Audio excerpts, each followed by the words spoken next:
when I look at this game, it all just encapsulates from the simple the turnovers. And I get that happens, but and I know people have already talked about it. This team looks soft, and I don't know if that is like that to you, but they just look like if you show a little aggressiveness, they kind of shut down a little bit, and that's not exactly what I love out of a Grizzlies team. Now I know that we just got back Bain is coming back from a 1-game absence. We have other guys, Santi, that just came back.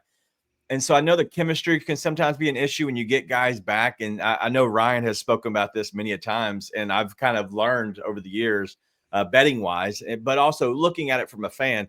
When you get so many guys back or you get an important player back, a lot of times your team won't play with the same kind of chemistry because it's kind of throwing a wrench into your whole scheme. It ain't about that. It ain't about that. Dude, you got too many guys that cannot cut it when it matters. We talked about this during the game. The Rockets didn't put a single guy on the court tonight that they couldn't throw out there in the playoffs and do their job. You had a whole ass lineup out there tonight that you can't count on to do that. Yep. And that's not to say these players are bad. It's not to say these players won't eventually be able to do it. Some of them are young. But, dude, you got guys out there that cannot get the job done. You don't have good enough players you can count on when it matters most. That's just plain and simple. Listen, I hope Greer's in here tonight because he's going to be mad at me. But listen, we'll talk about it later. We'll talk about some of the guys. But you've got literally a full 5 guys out there that you cannot trust in these moments. Houston doesn't. Oklahoma City doesn't. The Celtics don't. The Cavs don't. You got to make moves or you're not ready. Yeah. Well, as Skylar says, we are also not ready. We need some grit. Like that's what it comes down to is it's the grit. Like this team doesn't look like it has it. And I know that's close to grit, but there's something missing. And I don't know. And I know I've said this word many times on the show already. I know it could be a chemistry issue when you get guys back. But it just doesn't look like, and I haven't seen it all year. So whether we've had every guy on the court or whether we've had nobody on the court, it just doesn't look like we have something. Something is missing. I don't see it with this team yet. I don't know what it is, but I'm curious. I'm hoping we find it, whatever it is. 4 fingers. I get it. 4 fingers. Yeah. Yep, I got 4 things that they don't got.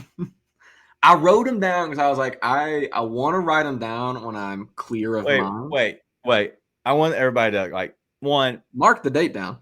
Like everybody stop what you're doing. If you're watching this, stop. 1, this means that Nate prepared for the show. This will be the first time ever. So this is an important date that he's prepared for the show.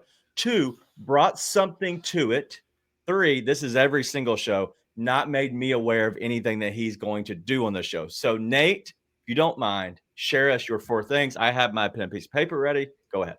Yeah, so for anybody who thinks we're joking when we say I just show up and say what's on my mind, it's for real. We're not joking.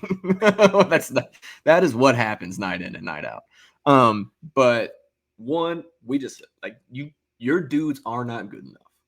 Not good enough. Yeah, you got players aren't good enough. Here's guys, and let's say you bring Vince and Gigi back. That's assuming those guys are 1, going to be ready to go back to form. 2, that they can show up in playoffs, right? It's a different animal to show up in the playoffs. And those guys are super young. It's not out of pocket to say we don't know if we can trust them there yet. But let's say they come back. That's that risk. Right now, tonight you had to play Scottie Pippen, Jay Huff, Jake LaRavia, Zach Edey, and Jalen Wells. The last 2 we think are going to be there, right? The last 2 we think will get there. But, dude, they're rookies. They're not there.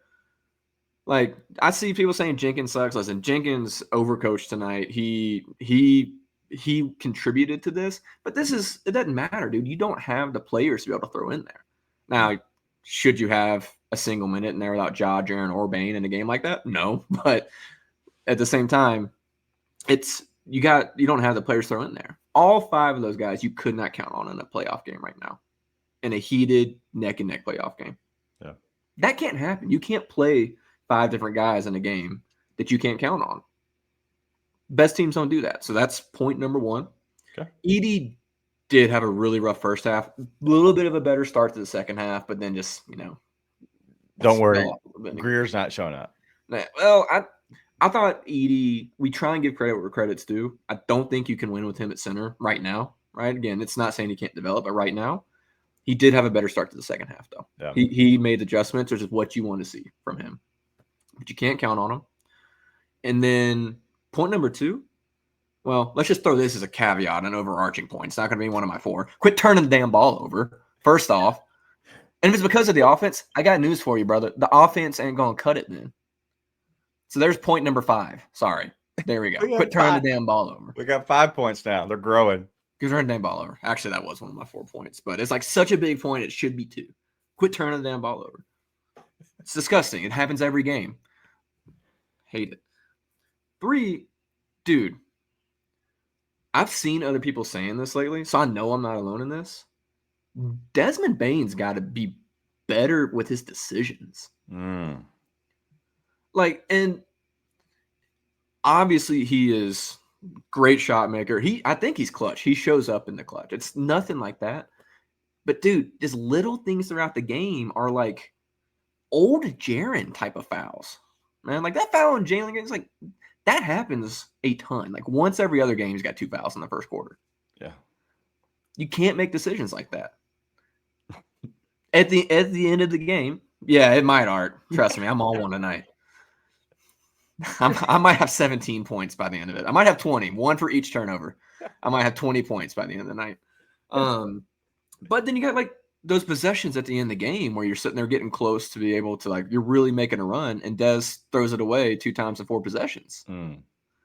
Like you can't keep doing that, and he does it a lot.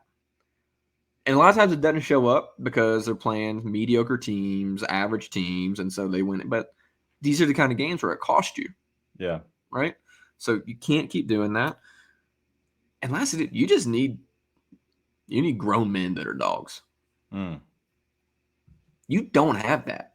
We're going back and forth tonight, not you and me, but me and Ryan, about whether we think Santi is soft or not. I think Santi's one of the ones that actually shows up for it. I think Santi's one of the ones. I thought he did tonight too as well. Santi gets punched in the mouth and he's like, okay. And he activates. I just could not disagree more when someone says Santi's soft. Who else do you have? Listen, Jaren will show up to play.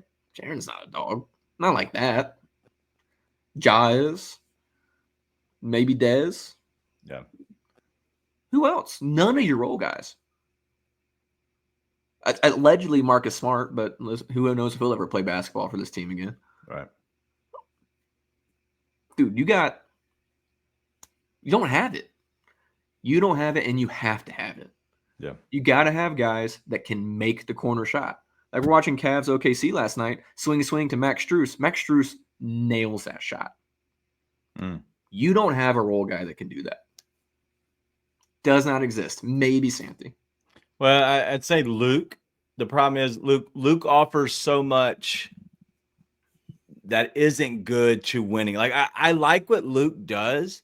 Luke is the guy that you can have that you can cover up if you have all the other pieces in place, right? So if he is your 8, maybe your 9th guy, like a guy that you can interchange depending on what the series is calling for. But if you need a little bit of spacing, you need a little energy, not energy, but a little bit of something different. You do have the floor spacing that Luke can give you. The problem is like he's probably going to be one of the ones that's traded. But 2, he doesn't help you in a lot of the other areas. And so I like him shooting, and he gives you what those other guys that you wish could give you. But the problem is he hurts you so much defensively. Well, listen, allegedly, but he also hit the side of the backboard on a shot tonight. Like, you know what I mean? Like, when you get that swing, and there's 30 seconds left, and you've got to have it. You would think you trust Luke in that, but I don't know, man. I just don't know. Yeah. I don't know. And I don't know who you can swing to in that situation that isn't Ja, Jaren, Dez. That I trust there. Yeah. Santi's the closest one. It really is. And then I'd say Luke just because he's so good at it. But it's beside the point. It's not just that. It's defensively. And who's going to level it out? Who's going to level it out when they're going, like, you get it to 2 and then they stretch it back to 7? Who's going to say, okay, it stops at 7? Right. You don't have that.